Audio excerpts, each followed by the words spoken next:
This is a Rogue Media Network podcast.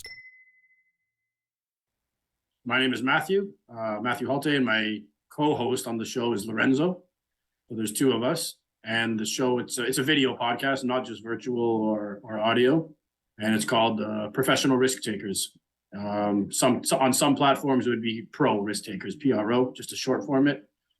But across Spotify, YouTube, Apple Podcast, Professional Risk Takers.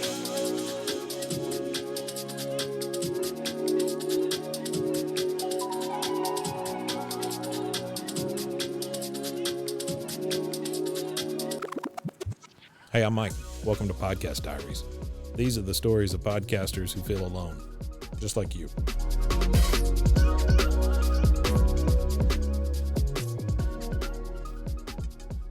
Matthew, tell me a little bit about yourself and maybe your co-host.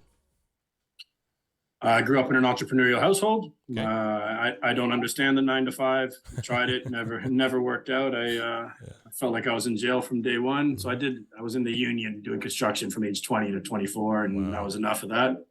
But outside of that, maybe my mom worked in the office at home. My dad was on the road selling. They're wholesalers of area rugs across the country of Canada, so coast to coast. So from a young age, I drove across the whole country. By the time I was 18, I went on a sales trip each way for my father. And that's kind of all I was surrounded by. So now I own a contracting business. I do kitchens, basements, bathrooms, commercial and residential. I've been doing that for 10 years on my own with my brother-in-law. Wow. And I'm just an avid reader, avid podcast listener. That's all I've been doing. I tore my bicep about 2 years ago, and that was the catalyst for me to do some learning, because I couldn't work, right? My bread and butter is construction, right? So I stayed home. I taught myself how to day trade through podcasts and YouTube and reading, and that just snowballed into starting my own podcast now. I can't remember the last time I turned on a TV. I've got about 40 books in my Amazon cart, kind of just in the rabbit hole of self-development, really. You know, I told you when we were talking before we started this, that part of the motivation of this show is that we get to know each other and realize that we're all more alike than we are different here, and we're not all just kind of shouting into a void. You know, the fact that you say I haven't turned on a TV in forever, it used to be all my life was watching TV and movies and things like that, and I don't have it in me anymore. You know, podcasts and other ways of ingesting media have taken over my life. You know, I can't. We sat there last night. Last night was Christmas night, and my wife and I, after everybody left and everything, we watched a couple of movies, and I thought I was going to die. You know, I mean, it's just...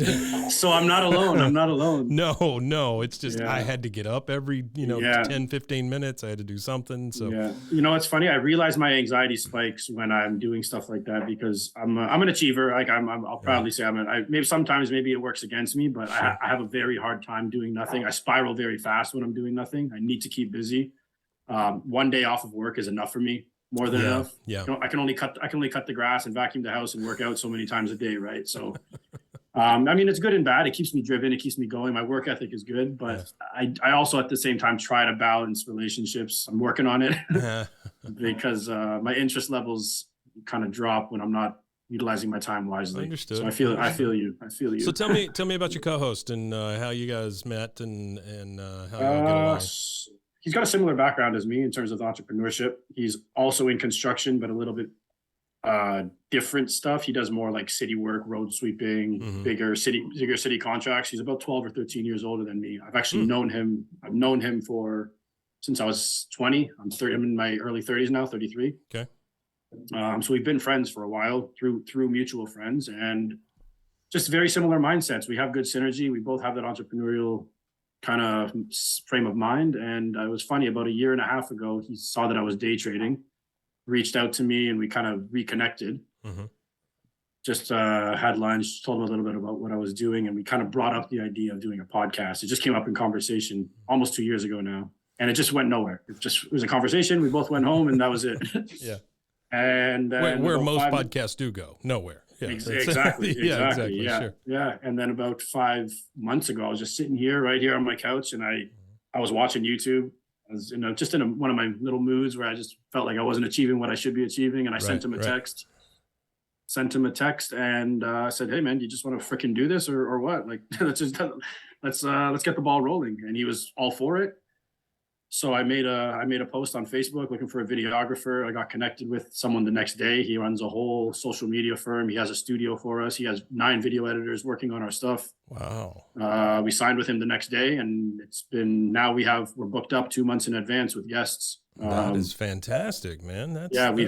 We filmed. Yeah, thank you. I appreciate that. We filmed about 2 months worth before we started releasing anything. So we always have stuff in the vault. We did that intentionally so we weren't scrambling for content. Yeah. And now we have, we're booked up until March. I mean, it's not even January yet, and people seem to love what we're doing. I think when they come to our studio, they're a little bit blown away by, the professionalism of it, which is good. Yeah. No, it's huge here. Like I always tell our shows, consistency is key, right? In this game. Yeah. If you can be consistent, you can beat almost anybody. And being 100%. being able to bank that many episodes is huge. Yeah. That's enormous. Yeah, it's crazy. We release every Sunday. Sunday morning we release our episodes. Okay. So as of next Sunday, which is January, I think it'll be January. Yeah. I don't know, whatever it is. Anyways, that'll be our 31st, right? Yeah, something like that. Yeah. We're doing 12 episodes a season. This will be our 12th episode that we release. I like how both of us look at the calendar like it really matters. It doesn't. Yeah. None of it matters. It's fine. Whatever. Yeah, especially this time of year. But we're about to wrap up season 1. We're already more than halfway filming season 2. Yeah. We've had some pretty interesting guests. It's basically business, entrepreneurship, that's mindset and leadership. That was my next question. Is tell me what the show's actually about.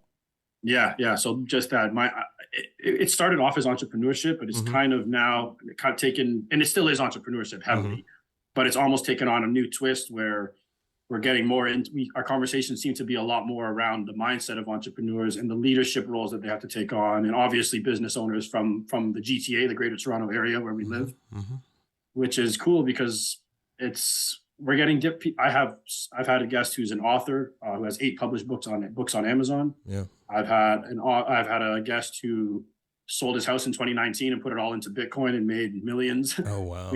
We've had a guest who's a doctor. He was the one. He was the one who made millions. Yeah, he's that one guy. Yeah. Yeah. It's cool though because like I'm noticing a common theme with all these entrepreneurs we bring on. Their mindset is the same. They're just like us. The sitting still doesn't work. I find a lot of them are readers. They are podcasters. When they're at the gym, they're listening to a podcast, not listening to music. The guy who, I mean, you can call him lucky if you want, but I feel like you gotta play to get lucky. The guy with the Bitcoin. He showed me a card that he wrote in his hand in 2017 or 2018. I'm gonna own a Rolls Royce, this model this year. Yeah. Laminated it at the business shop down the road. In 2021, he got it. Wow. And he was going to school to be a doctor, and now he owns his own real estate brokerage. Wow. So it's just cool. That is another thing that's impacted me is in doing podcasts or podcasting, however you want to phrase it. All of the people that I've met, people that I didn't think I would meet. Perfect example right here. Oh my gosh. Yeah, exactly. That's what this is about, right? I mean, I'm in Texas, you're in Toronto. We never would have met before, right? No. And so I've been to Texas, but no. Yeah. I don't know whether to congratulate you or apologize, but we, just being able to reach out to each other like this and having this commonality, it's a huge thing, right? This is what our ancestors did. They sat around the fire and they talked. I mean, that's what this is. Exactly. And when we can share any of our insight, I think it's a huge thing. I think we are flooded as far as a marketplace goes with podcasts just about how was your day. But, some of those are valuable and some of them aren't. But they kind of weed themselves out, I guess. They say that the national average is about eight podcasts. People get about 8 shows in and quit. So, so I guess we're above the average. Yeah, we're doing great. We're doing great so far. Yeah, that's right.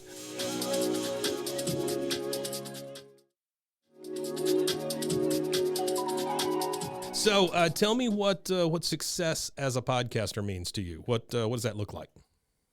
100% impact. I mean, anyone who says they haven't thought about a monetary side of it, I think would be lying to you. Of course, the monetary makes anything sweeter. But for me, like I told you, I mean, I have the scar here to prove it. I don't know if you can see it, but I tore my bicep 2 years ago, Yeah. and it's literally been podcasts and books that have pulled me out of like the darkest holes I've been in, given me knowledge on topics I could never converse about before. Yeah. Even on a day-to-day basis, when I wake up in a rough mood, I'll throw on a podcast or I'll read a book, and it's pulled me out of that. So I just want, because a lot of this stuff, a lot of the things you hear and you read on Instagram and these quotes you hear, and you create stuff like you create your own reality. There's such, your network is your net worth. They're cliche sayings, right? Yeah, sure. They go over people's heads, and some people either call it silly or they maybe believe it but don't do anything about it. And I know it's worked for me. I know it's worked for my co-host, and it's really just a matter of like helping others achieve or get out of some kind of hole that they're in. And that doesn't necessarily mean making millions. That just means building on your relationships, self-development, getting back into the gym, creating a network. I'm actually throwing a networking event in a month. Oh, that's excellent. I'm throwing a networking event for this reason. So definitely the answer to that would be impact. And if I can just help one person feel the way I've felt throughout this year, because I've been at my lowest and I'm kind of climbing out of it now. Impact 100%. That's a big deal. I think you have to have another reason other than just financial, and because if it's just financial, great, you can get there. Then what? Exactly. And it's funny you say that. I'm a firm believer in there's a level above happiness, and to me that's fulfillment.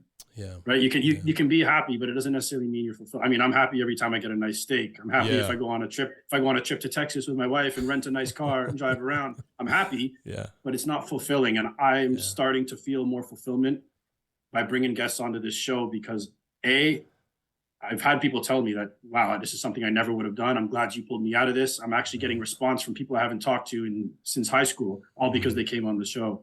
Yeah. People who come and just the simple words of, I love what you guys are doing. Like, we don't charge people to come on this show. We're paying a videographer, we're paying our video editors. Yeah. And it's just giving people a platform who normally wouldn't have a platform to either A, build their brand, or B, just simply get better at public speaking in front of a camera like this. And in turn, it's helped me too. I mean, I've never been a socially anxietal person, but this has, I think, also helped me develop better as a speaker in public. So there's a lot of benefits to it. Outside of the monetary side, the money is just a little cherry on top, in my opinion. So tell me, I'm gonna ask you a couple more questions, and we'll wrap this thing up. Tell me what the future looks like. What's the next big thing? What do you want to get to next? Within the podcast? Yeah. Just in general, I guess, but try to tie the podcast into it. Yeah. So for sure. Personally, I would like to get more into public speaking myself. Okay. I think the podcast is going to help me thoroughly. You definitely have the energy for it. You could be one of those guys that's just pacing the stage the whole time. Again, like I said, I am a high stress person. I am a hyper person, but I try to harness that in a positive way. Absolutely. As I've gotten older, I'm learning, I should say, to do that. But no, for me personally, public speaking, I think doing the podcast is definitely stepping stones to that. And again, we're doing our first networking event. The podcast is actually an incorporated company. I think in the States you call it LLC. Okay. Yeah. So in Canada it's incorporated, INC. Okay. So I mean, growth of this company, it is a company now. I don't even like calling it a podcast. I'd rather call it a brand. Yeah. Growing it to a point where we can afford to come out to Texas and do this in person with you, fly you out here and do this in person. So on and so forth. So networking and growing our network and just building a brand, really. That's really great, man. So let's take one little step back, and before we go, give me an idea of you said you have some folks that do your editing and things like that, but can you give me an idea of equipment, what you use, maybe software wise, things like that? If you do any of that, if you don't, then give me a shout out to the folks who do. 100%. I don't do any of it. The videographer brings the cameras. I'm not very savvy with that stuff. I've done some video editing in the past for myself, and I figured this is just a way to burn out. I think it's too much to film it, edit it, post it. Yeah, so they run the social media, they film it all. They have their own team of editors. It's called Captured Connections. They're up here in Toronto. Okay. The guy's become like a brother to me. His name is Dan. We'll throw a link to him in the show description. 100%. Lorenzo is the co-host. Dan is the videographer. Without them, this wouldn't even be possible. I know my strengths as an entrepreneur, superpowers as we call them, but I definitely know my weaknesses and where I'm lacking. Sure. And I think we're three peas in a pod, to be honest. Without them, I don't think we would have come near as far as we already have in such a short amount of time. It's only been 4 months that we've met. That Lorenzo and I met Dan. Yeah. And he's got a great crew going. He's got a great system going. His company is called Captured Connections, and they're based just outside of the GTA like us. Yeah. Well, you found each other, right? Yeah. I mean, you found and each I believe other. and I believe timing is everything. You know, remember how I is. mentioned we talked about this 2 years ago, me and Lorenzo? Yeah. I don't think it would have happened this way if we did it then. No, I don't really know you that well, but I will say that things happen when they're supposed to. Mm-hmm. You have to believe that. Otherwise, you sit around thinking about things that could have been, and that's no way to live. Yeah. No way to live. Yeah. So yeah. Well, I hey, agree. It was wonderful to meet you, and I'm glad to hear about the success of your show. One more time, give me your name, your co-host name, and the name of your show. 100%. My name is Matthew. My co-host is Lorenzo. We're based out of Toronto, and the podcast is called Professional Risk Takers. Check out more podcast diaries and plenty of other shows at roguemedianetwork.com. If you have a story to tell, reach out to us. info@roguemedianetwork.com. This has been a Rogue Media Network production.